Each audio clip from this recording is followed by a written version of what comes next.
बिस्मिल्लाहिर्रहमानिर्रहीम। अस्सलाम वालेकुम स्टूडेंट्स, क्या हाल है जी। अल्लाह से दुआ करता हूँ कि आप सब लोग खैरियत से होंगे। स्टूडेंट्स, आज का हमारा टॉपिक है GSC 101। ये हमारे पास लेक्चर नंबर 30 जो है वो हमने स्टार्ट किया हुआ है। प्रीवियस लेक्चर में हमने सेल मेम्ब्रेन के बारे में डिस्कस किया था। आज हम सेल वॉल के बारे में डिस्कस करेंगे। अगर जो है वो समझाने में ज़्यादा टाइम लगा तो हम इस लेक्चर में जस्ट सेल वॉल के बारे में डिस्कस करेंगे और बाकी कंपोनेंट्स नेक्स्ट लेक्चर में डिस्कस करेंगे। ओके स्टूडेंट्स, तो स्टार्ट करते हैं जी। सेल वॉल क्या होती है? It is the outer most covering in many organism surrounding the cell membrane. जो हमारे पास बहुत से ऐसे सेल्स होते हैं जिनके सेल मेम्ब्रेन के बाहर भी एक सराउंडिंग लेयर्स मौजूद होती है, उसको हम सेल वॉल कहते हैं। ठीक है, जैसे prokaryotic cells, fungi and plant cells have a cell wall around their cell membrane. यानी कि प्रोकैरियोटिक में, यूकैरियोटिक में नहीं, बल्कि प्रोकैरियोटिक में, फिंजाई में और प्लांट्स में जो है वो सेल मेम्ब्रेन के बाहर जो है एक जो वॉल होती है, जो एक लेयर होती है, उसको हम सेल वॉल कहते हैं। Cell wall make the outer most covering in these organism. यानी कि जो सेल वॉल होती है वो क्या करती है, आउटर मोस्ट को कवर करती है, सेल को महफूज रखती है। Cell wall is tough in comparison to the cell membrane. Cell wall जो होती है वो सेल मेम्ब्रेन से ज़्यादा सख्त होती है। It is a rigid structure. ये रिजिड होती है, सख्त होती है। Cell wall in a plant consist of a cellulose. ये हमारे पास जो प्लांट की सेल वॉल होती है वो सेलुलोज से, हेमी सेलुलोज एंड पेक्टिन, ये हमारे पास जो प्लांट की सेल वॉल होती है वो इन तीन चीज़ों से मिलकर बनी होती है। इसमें अब हमारे पास जो फंगल सेल्स वॉल होती है वो consist of a long polymers called chiton.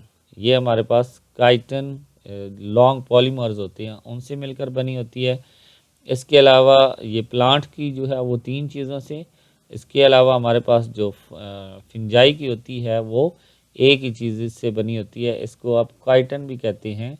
और प्रोकैरियोटिक सेल की जो सेल वॉल होती है वो भी हमारे पास पॉलीमर से बनी होती है और उसको हम पेप्टी पेप्टाइडोग्लाइकेन कहते हैं। ठीक है, ये हमारे पास इनके जो फंक्शन होते हैं, function of a cell walls और protection, shape, strength and support. जो सेल वॉल का फंक्शन होता है वो शेप बनाता है, शेप को प्रोटेक्ट करता है, शेप चेंज करने में मदद देता है, स्ट्रेंथ और सपोर्ट भी देता है सेल्स को।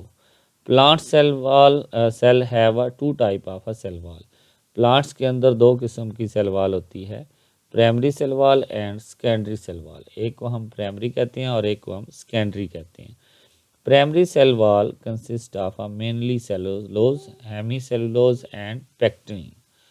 जो हमारे पास प्राइमरी सेल वॉल होती है वो जैसे प्लांट की सेल वॉल होती है उस तरह की होती है, और जो सेकेंडरी सेल वॉल्स होती हैं उनको हम सिर्फ और सिर्फ उसमें मौजूद क्या होता है, सेलुलोज होता है और some other molecules like lignin which make it a stronger structure.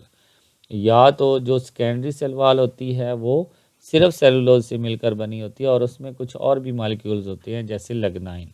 लिग्नाइन क्या करता है, उसके स्ट्रक्चर को ज़्यादा क्या क्या करता है, स्ट्रॉन्ग बनाता है। ठीक है, इसके बाद हमारे पास है जी, यहाँ पे उसने स्ट्रक्चर बनाकर दिखाया हुआ है कि ये मिडल लैमिला है, सेल वॉल है, प्लाज्मा है, प्लाज्मा मेम्ब्रेन है, पेक्टाइन है, सेलुलोज है।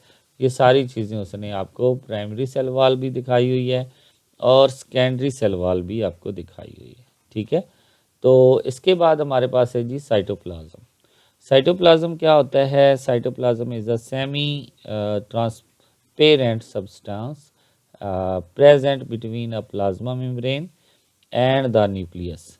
ये हमारे पास जो साइटोप्लाज्म होता है ये प्लाज्मा मेम्ब्रेन और न्यूक्लियस के दरमियान में मौजूद होता है। एक ट्रांसपेरेंट सब्सटेंस होता है, यानी कि इसके अंदर से देखा जा सकता है।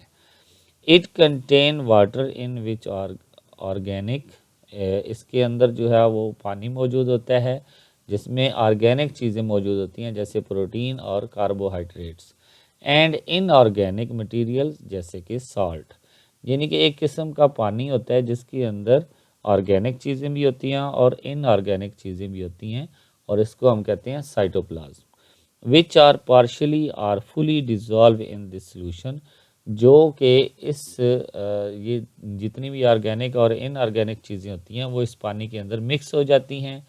Cytoplasm provide space for a metabolic reaction, यानी कि ये ग्लाइकोलिसिस जो होता है रिएक्शन, मेटाबॉलिक रिएक्शन जो होता है उसके लिए ये जगह प्रोवाइड करता है। It also provide space for a functioning of a organelles and metabolic reaction. जो ऑर्गेनेली के फंक्शन होती हैं उनको भी ये जगह देता है, वो फंक्शन भी तब हो सकते हैं। इसके बाद हमारे पास है जी cytoskeleton. Cytoskeleton is the skeleton framework of a cell. ये असल में एक सेल का जो है वो फ्रेमवर्क होता है। Network of a filament and tubules, इसमें एक नेटवर्क फिलामेंट मौजूद होते हैं और ट्यूब्यूल्स मौजूद होते हैं। There are a 3 type of a cytoskeleton elements called a microfilament. ये 3 किस्म के होते हैं, ये याद रखना बहुत ज़रूरी है। Microfilament, intermediate filament and microtubules.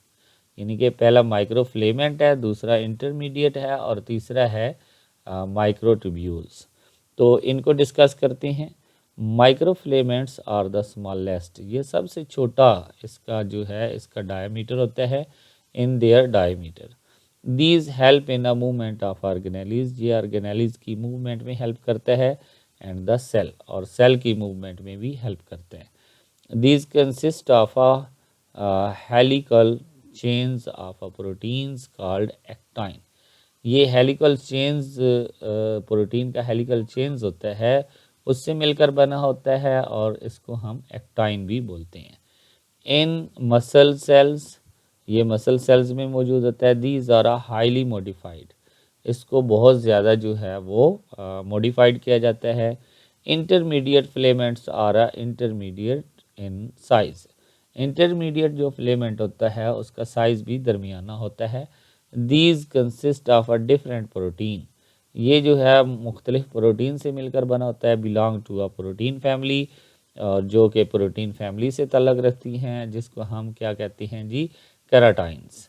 These filaments help in maintaining shape, ये जो इंटरमीडिएट फिलामेंट होता है ये शेप को मेंटेन करने में मदद देता है। And placement of a cell, और सेल की प्लेसमेंट में भी मदद देता है। एंड इट्स वेरियस पार्ट्स, और इसके बहुत से हिस्सों को भी मदद देता है। These also provides protection to various part of a cell partially to the nucleus। ये बहुत से जो सेल के हिस्से होते हैं उनको न्यूक्लियस से जो है वो महफूज रखता है। इसके बाद हमारे पास है जी microtubules are largest in diameter, सबसे बड़ा जो हिस्सा होता है उसको हम माइक्रोट्यूब्यूल्स कहते हैं। These filament consist of a protein, ये भी प्रोटीन से ही मिलकर बना होता है जिसको हम ट्यूबलाइन कहते हैं। Which make dimer and then long and large hollow tubes, जो कि बहुत बड़ी जो होती हैं लंबी और बड़ी होलो ट्यूब से मिलकर बना होता है।